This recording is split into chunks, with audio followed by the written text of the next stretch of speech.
Good morning, good evening, good afternoon, and welcome to another scene from the living world of darkness, Rage Across New York. Today's scene is set on the Sept of the Green, in the Umbra, where Aiden is presumably doing things. Aiden has literally just jumped from a very important mission, scouting off in Staten Island. And as the others separate and go their separate ways, Aiden himself, well, he reverts back to his Homid form and, well, eases himself down as it was a rough day. Still not shifting back into the Tellurian. He just, well, goes to his favorite stress relief, which is his Omega. He's to find her, basically, because, God, Jesus, that was a rough ride. So, as he's humming John Denver, country roads and all that, but he's humming it while walking around the Umbra reflection, because he knows that's where she usually hangs out when she's not under the porch or by the rock. So, yeah, he's taking a wee gander. Oh, yeah. And, he would have arrived back to the cabin, found her nowhere nearby, not at the training grounds, doing her thing there, not at the rock. And so he's probably had himself a little bit of a walk, just kind of wandering around, keeping an eye out for a pair of antlers. And blessedly, a howl kind of peels across the Umbra from Talatahine, and moments later, a howl from his Omega answers it. And it shouldn't be too hard to orient at that volume. She's giving out a cry in response to talk of the spirits showing ill effect, and 10-point responding that those she has taken to her are injured as well as afraid. And plainly enough, it's coming from where Aiden would be damn familiar with the Shrine to Stag as well as the Shrine to the Hind being. Well, then, moves quite quickly, moving quite quickly, almost running nearly, since everyone's losing their kind of mind a bit. So, yeah. Gets to the Theurge before she goes to the Theurge meeting, basically. Oh, yeah. And he'll be able to. She hasn't started moving yet. She wants to be sure that the rest are present, as she has painstakingly made a point of offering hospitality to spirits that come to her when she is at the Shrine of the Hind. And as such, as he comes a-running, he'll see her massive antlered bulk there, surrounded not only by the small elemental spirits that have taken to lingering in that area, but by just a mix-matched gaggle of various sept spirits. There are some pigeons, probably some rabbits, various birds, squirrels, just about anything one might happen to spot walking around the steppe. There's 1, 2, and 3 of this and that gathered about her, some outright clinging to her body or her antlers, visibly afraid, most of them a bit twitchy, but a few still afraid enough to outright cling to the Theurge, and some showing signs of being weakened or injured. And actually, as Aiden comes up, 10-point will be taking another into her big old paw, we'll say one of the rabbits, and bringing it up to her, bringing it up level with her muzzle, and kind of exhaling a point of Gnosis as a mist rather than as a little glowing ball, and letting it kind of bathe over the little spirit so that it can knit its injuries before gingerly putting it back on the ground. He'll raise an eyebrow at her, like looking at the spirits weakened, and he'll kind of look at her. So this is where you've been? And she kind of seizes up for half a second when she glances up. But it's very clear, considering between the many spirits gathered around her and the ones clinging to her, it would be very, very hard for her to roll over right now. And as such, she'll very carefully, slowly get down to her belly before pitching her muzzle up. Yes, Raya. Something is not only within the sept, but is assaulting the spirits on the sept. And she actually sees a dawn of realization in his face. And something's assaulting him. Yes, Raya. She hastens back up and, gives... Right. It's kind of casually nosing here and there at spirits that look anxious. They said, some of them, that they saw shadowy tendrils reaching for them before their essence was drained away. Oh, shite. He kind of rubs his hair. I may have information for you that might help you with what that is. And Chia, of course, gives her ears a prick and actually looks fairly straight on with them. And in from his jacket, and I'll just PM you this because I have all the stuff there. He will hand her basically fold out piece of paper. You know what I mean? From the thing he got from his wife. Ooh.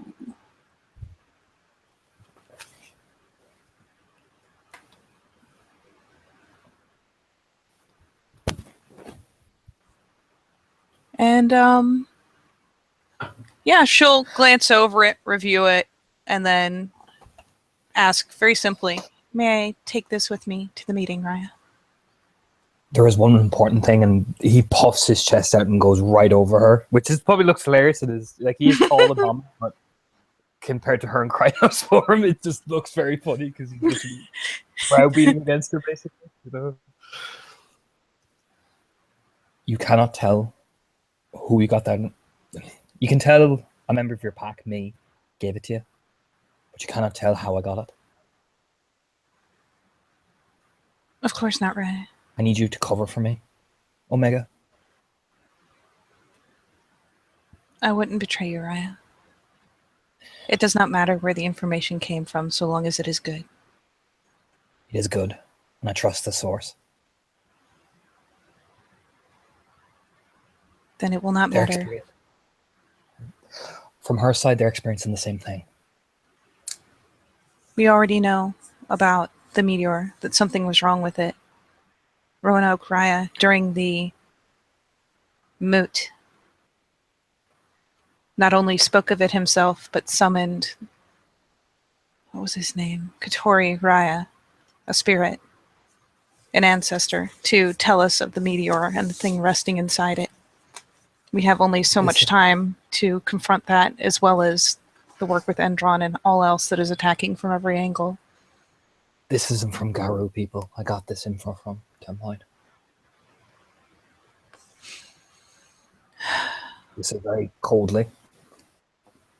Perhaps, Raya, but if it is so big, as we've been led to believe, if it is such a threat, as we've been led to believe, then we are hardly the only ones who would be affected. Yeah. I don't know. I was planning to give it to Eric, but you're the third, and I thought, well, Dad with a devil's smile might make our pack look very good. I'll do my best, of course, Raya. Just remember, Tamer of Dragons got the info from a very reliable source, nothing more.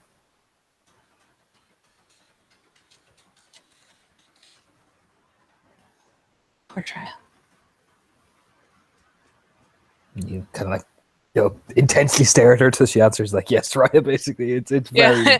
she hilariously, as stupid as it may seem from the outside, that Ahmed is kind of lording over a Krynos that has slowly slunk back down.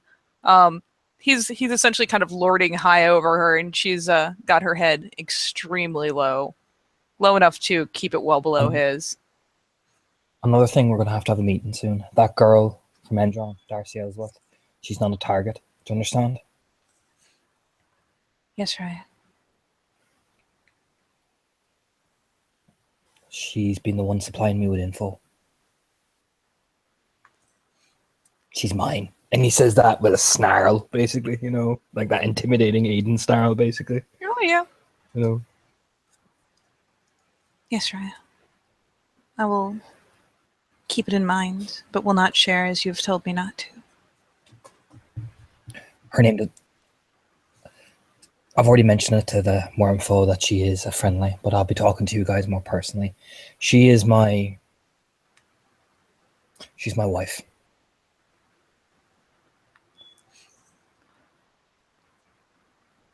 She mulls this over, glances about her at the gathered spirits.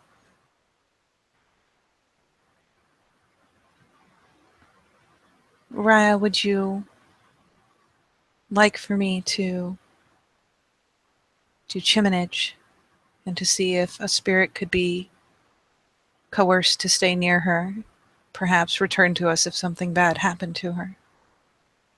No, that's not necessary. I know where she is. He says very firmly and very confidently. Like I said, I just have to mention it to Banshee and the other, and Balian. But this info I gave you, that doesn't reach them, you understand? Not yet. Of course, Raya. You nod. You take a breath, and she noticed he is shaking. Not with like anger, but more like he's unnerved, which is probably unusual for her to see, basically. And she'll take a moment, and you'll hear her using spirit speech, essentially assuring the spirits, nudging them closer to the Shrine of the Hind, which is a place of calm and a place of ease. And once she has them calmed down and has managed to coax the others off of her, perhaps even transferring them to the Antlers of Stag Shrine if they need something to cling to, or to the Hind herself, she'll carefully ease herself out, promising them, of course, that she will be back soon, but informing them that she has to speak to the other Theurges first. And will finally, after a couple moments, turn her head generally back to Aiden's direction, enough for him to know that she's paying attention to him once more, and she'll begin carefully to kind of amble off just to his side, away from the shrine. You need a moment of my time, Raya. You kind of look at 10 Point, and she'll see it, like he shakes and looks at her. She's Darcy is dying. Sorry, she's what? Dying. She's got cancer. And it's inoperable. You kind of like rub his hair awkwardly.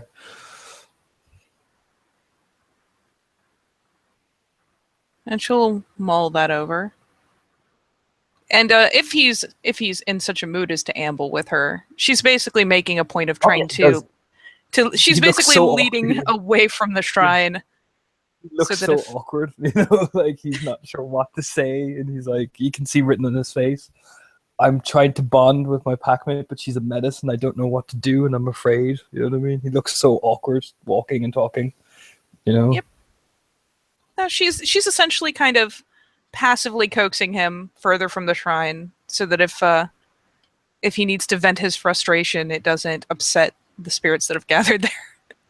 Yeah, totally. No, he's kind of awkwardly following, like, I'm not sure, this is new territory for me type of thing. I'm sorry, Raya. I have gifts that could perhaps delay, but I know little of human diseases. She won't let any of us. She refuses to,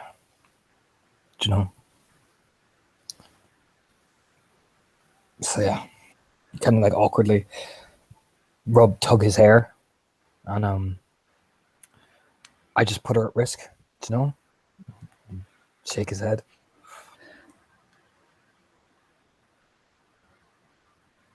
And she thinks about it and just kind of trods alongside him, again, just on all fours in Krynos.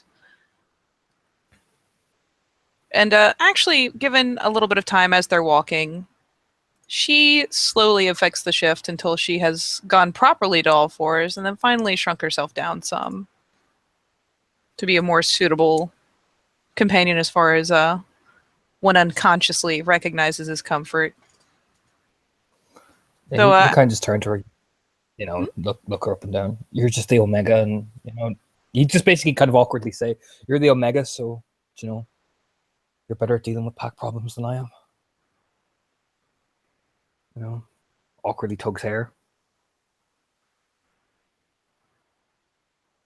she's somewhat at odds because, let's face it, Aiden doesn't generally like to touch her, but most comfort is delivered through physical contact. So she simply eases alongside him fairly close so that if he wanted to, he could drop a hand and touch her, but not enough to like brush against his leg or anything. Perhaps Raya, even though she is human, she has honor enough that she would prefer the option you're giving her.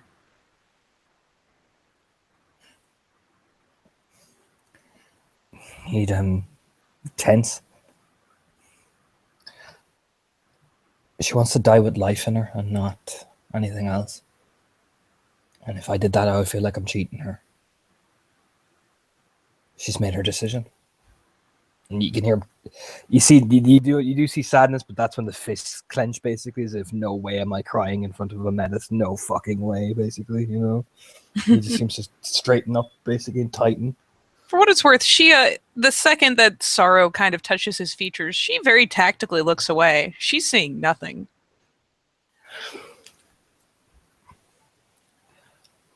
And he'll look at her. I'm not weak, you see, 10 point. And it'll be through gritted teeth. You're a very far cry from weak, Raya. You've taken a mate. You care for her, as you should. Our greatest strength is one that maybe makes the foolish think we are weak. But we feel so much more than the other tribes.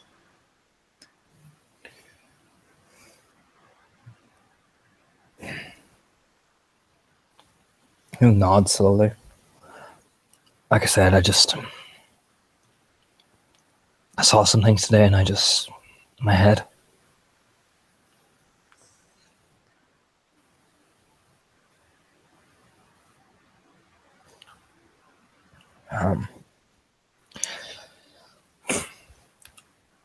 I just saw my family getting killed again in that fucking Staten Island. He shakes his head. What happens if I kill her in my rage? Do you know?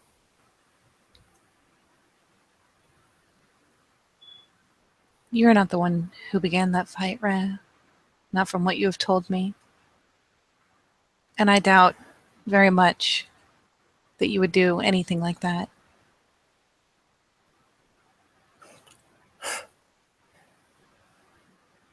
I might have to kill her father, though. He'll smile to himself. She kind of knits her brow, glances over. And why is that, Raya? Her father is a head of a hotel line, and she's been in contract with the PR manager of Enron Oil. Is it not possible that her father could become a further benefit through her? We'll see. For all we know, could be a trap.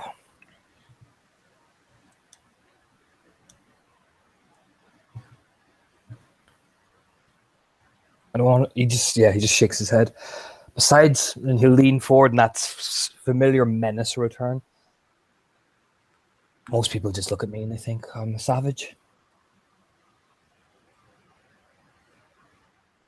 Most people do not know you very well, Raya. And most people don't have the sense to look below the surface. The others won't think I'm weak. Banshee in them. And she actually pauses mid-stride. Raya, we are of the same tribe as you. We are possessed of the same passion and the same feeling. If you are hurting, then we will hurt with you. But we will never judge you for feeling. It is feeling that gives us the passion to fight so hard for what we care about. It is our ability to hurt so much that gives us the passion to lead others and to give them the morale to fight, even when it looks bleak.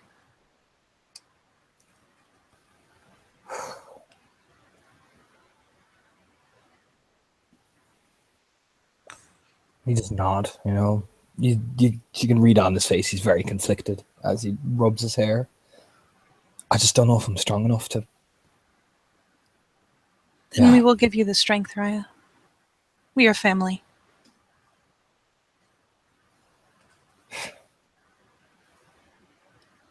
Just nod. And a burden shared is a burden lightened, Raya. You're not going to tell Banshee about this, then? The great tamer of dragons showed weakness in front of a menace. Of course not, Raya. I am honored that you would speak to me. Or my pack. And she bows her head. And you're an Omega. And despite your affliction of what you are, you're still Fianna. Stag, he bites his lip. Stag accepted you into his good graces. And he will put his hand on the antler and just squeeze. Basically, you know, as you can visibly tell that pains him to say, you know. No, and she'll do nothing to fight the hand either. If anything, she'll kind of loosen her head and neck a bit, so that if he's walking and the hand is kind of swinging a bit, he has no issue taking a hold of the antler and keeping a hold of it, even if it means she has to sway her head a bit. You are still a Cleath of the nation. And you, as a medicine, know your place among your betters. He just nods slowly.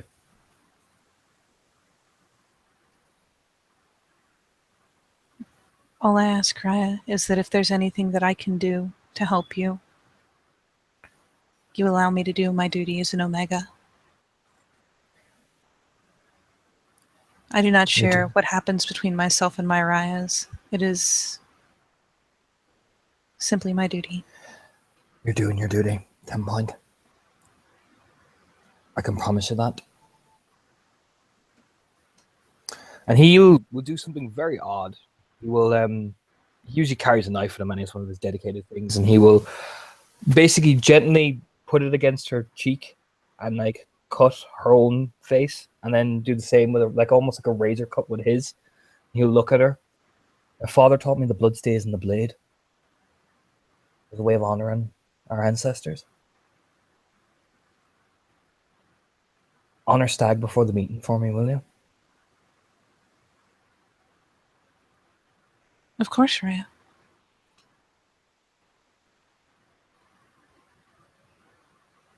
They kind of look awkwardly.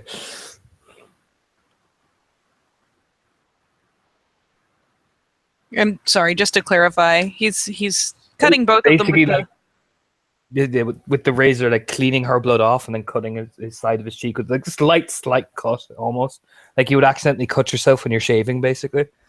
Mm-hmm. And he'll look at her. My father taught me. Old warriors of old used to honor their blood along the shrine of Stag. It used to be a way of honoring their sacrifice and what is to come. You are of my pack, despite your affliction and whatever it is. So give that prayer for me as well at the shrine. For we're both Stag's children. He'll look kind of very dark, you know what I mean? He'll like smear the blood on his face, basically his own blood on his face. And she'll actually take a moment, because I assume he's offering the blade to use. Yep. Yep. She will take the time to slowly shift her way back to Hamid so that she can accept it properly. Because having hands makes that a lot easier. Yeah, I would imagine. And of course, the cut is already disappearing. There's like a faint line left by the time she holds out her hand and takes the knife. And he'll look at her, and I will speak some Irish for you because she has Gaelic on her sheet, I'm assuming. Because I finally got it. And he would say to her, Gnair an bhór agus an bhán. He'll look at her, and it means basically, we come home and then return again, which is an old Irish saying, basically, you know? Is there a customary response, or? Oh, no. It's just this kind of, you know, it's more basically one person says it and they both nod. It's almost as acceptance that when Irish people go away, they always have that bit of home with them, basically, if you get what I mean. Of course. It's like it's a really old-fashioned type thing. Nice. Yeah. She'll nod to acknowledge it. She'll take the knife. And she'll kind of start a turn. Just not awkwardly. Thank you, Omega. Of course, Raya. I will let you know what comes of the meeting. Though, if I do not come before too long, it may mean that I am again at the shrine. A nod. I'll be at home. And you'll just nod awkwardly and we'll walk off. Absent-mindedly. You know. And she will turn and return to Stag's shrine and offer homage. And then, probably for the moment, leaving the blade there at Stag's feet so that there's plenty of time for him to acknowledge the symbol. And with every intention of coming and collecting it after the meeting. Yeah, I think that's the perfect place to end, as Aiden wanders back absent-mindedly to his people. All right. Then with that, we'll say thank you, players, for playing, watchers for watching, and off to the fucking meeting. See you next time.